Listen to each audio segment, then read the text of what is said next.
Hello, my name is Sandra Mack and I'm the principal at Moose Hill School, and I'm here to discuss a presentation that the kindergarten committee put together to discuss why full-day kindergarten is important to our Londonderry community.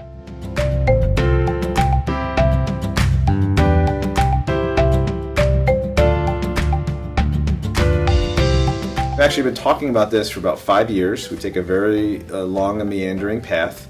Back in the 2017-18 school year, we ran out of permanent space for Moose Hill. That led us to get some portables. And around that time, about a year later, we started talking about, well, if we're out of permanent space, we probably need to build in that building. Are we going to build to continue with our half-day programming and other preschool programming, or should we consider a full-day program?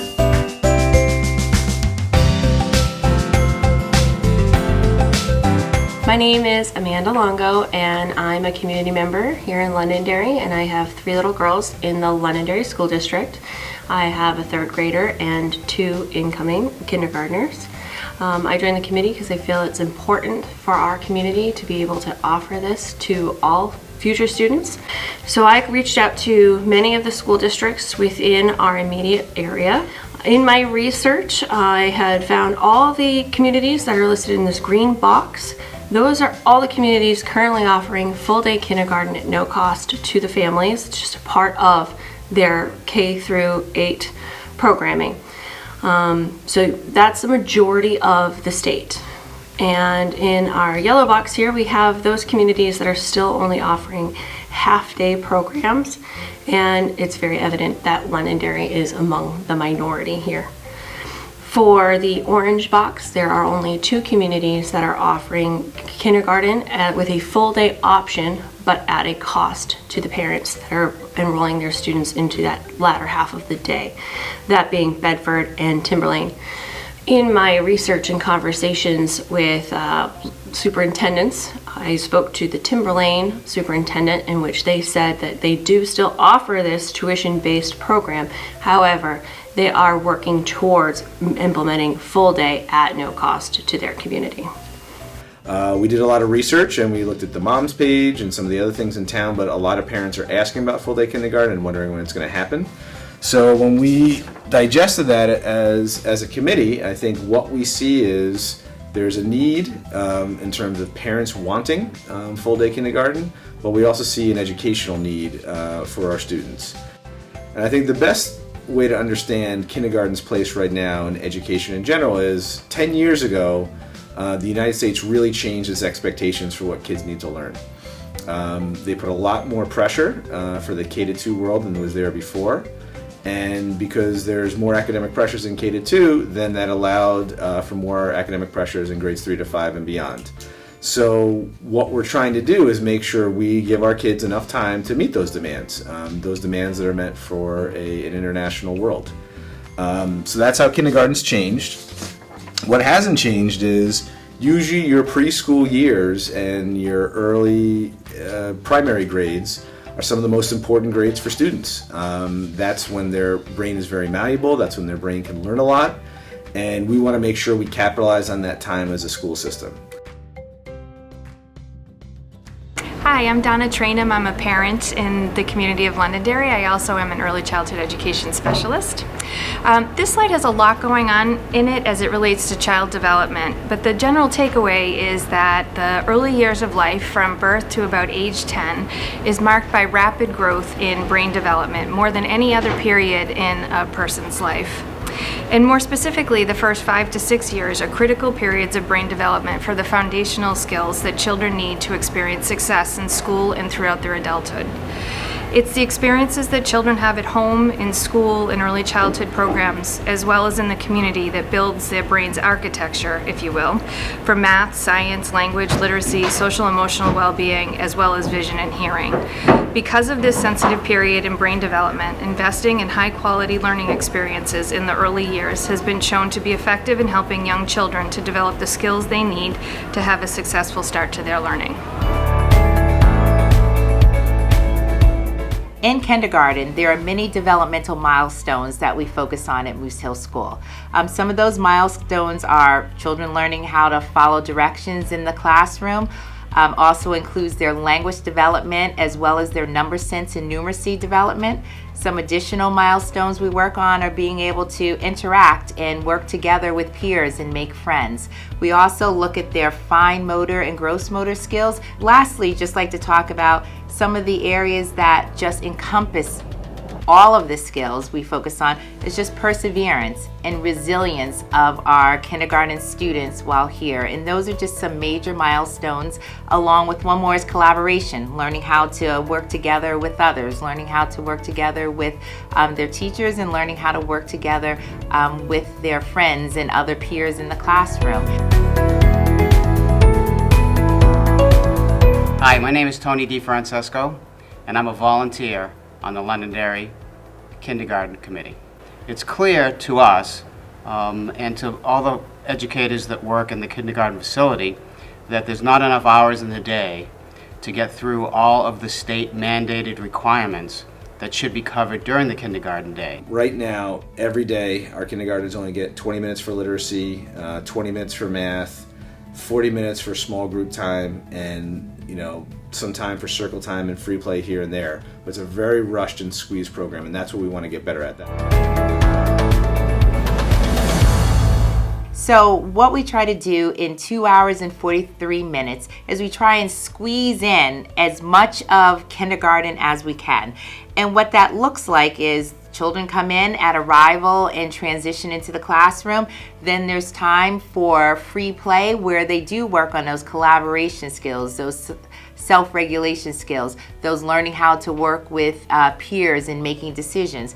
Then we have a circle time or a morning meeting where teachers may do calendar, they talk about the schedule of the day, they may read a story during that time, they talk about the days of the week, how many days in school, so that happens during our circle time.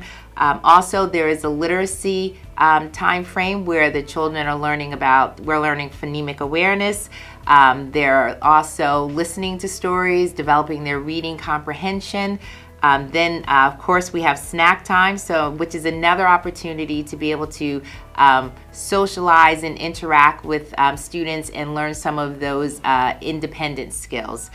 We have a math period focusing on our Math and Focus program. And then recess, where they get an opportunity to go outside. We do have small group hands-on learning, which is center time, where the children have an opportunity to develop those skills that they may have been taught in literacy and math. Once a week, we do have our Choose Love Social Emotional Learning program. And then we have our librarian, Mrs. McQueenie, who comes into the classroom once a week. And all of that happens in 2 hours and 43 minutes. So as you can see, it really is a lot of work that our students or teachers are doing in such a short, compressed period of time. I'm Sarah Keller, and I'm a kindergarten teacher here at Moose Hill. I've been teaching kindergarten for 17 years, and now I'm stepping into the role of reading specialist here at Moose Hill. And I'm Barbara Curro. I've been here since Moose Hill opened 21 years ago, and I'm a kindergarten teacher here, and we've been in the half-day program.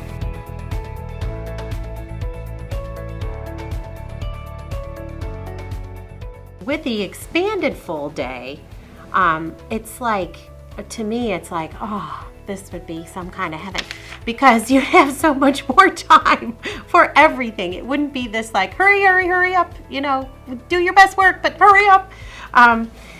You'd have this really nice time to integrate more social studies and science. You could really do a big read aloud where the children could discuss the story, act out the story, do a craft about the story. You could do so many different themes, author studies, so many wonderful things, enriching things that you could do. And it says here you can look at the how the math would be, 3 times more math, 3 times more literacy, but understand, like, that doesn't mean that we would have the children sitting there at a table just doing a bunch of math papers. It would really afford us more time to make the math journey more enriching. Games. Yeah, they learn through playing playing games. There's so many great math games that we don't have time for right now. Yeah, to me, it would mean that Absolutely. it would have all those academic pieces, but it would be much more enriching, developmentally appropriate, and you just have it just less frenetic. Full day kindergarten is an investment in our students. While 50% of our students leave our half-day kindergarten program on track in their literacy development, our elementary data does suggest that our first and second graders struggle to meet benchmarks. A full-day program would allow us to invest better in all students, but especially for those who start to fall behind early. We would also have more time to invest in building foundational skills in math. We would also have the time to invest more in social emotional learning, which is necessary for the growth and development of our students. I look out to the years after kindergarten. What I really think about is how are our kids doing after that. In general, our first through third graders, year in and year out, about 65 to 75% of them, when we consider iReady, when we consider some of the standardized tests we use, they're meeting their grade level expectations. We want that number to be higher.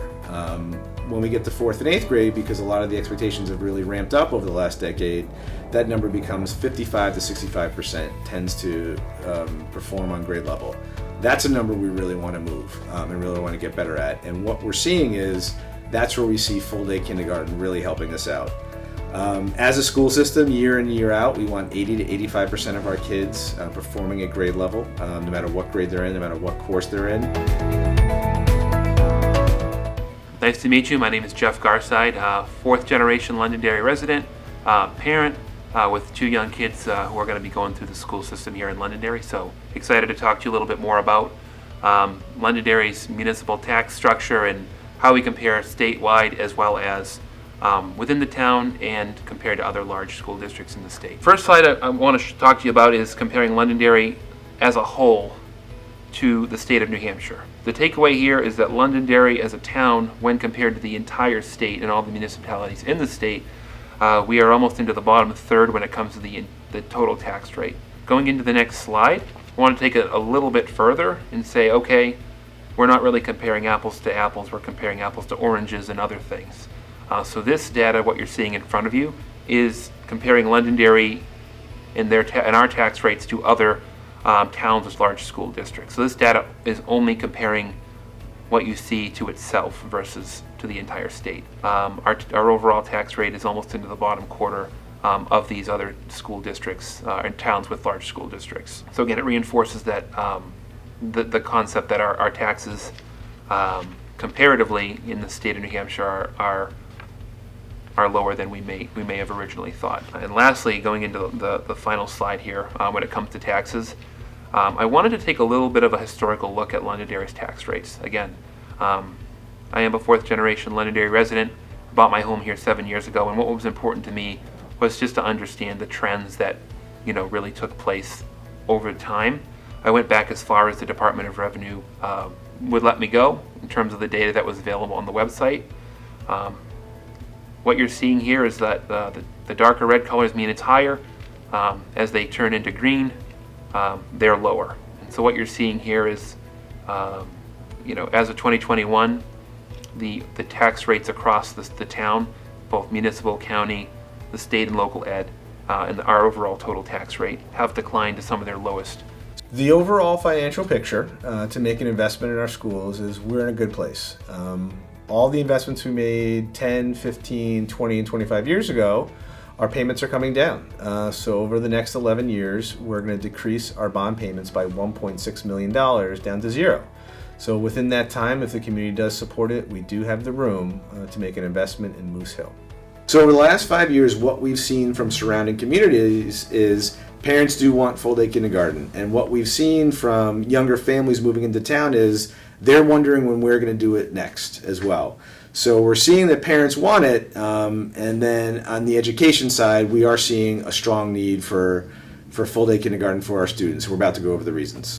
If you would like more information, please use the QR code below to provide feedback to the Kindergarten Committee on the presentation.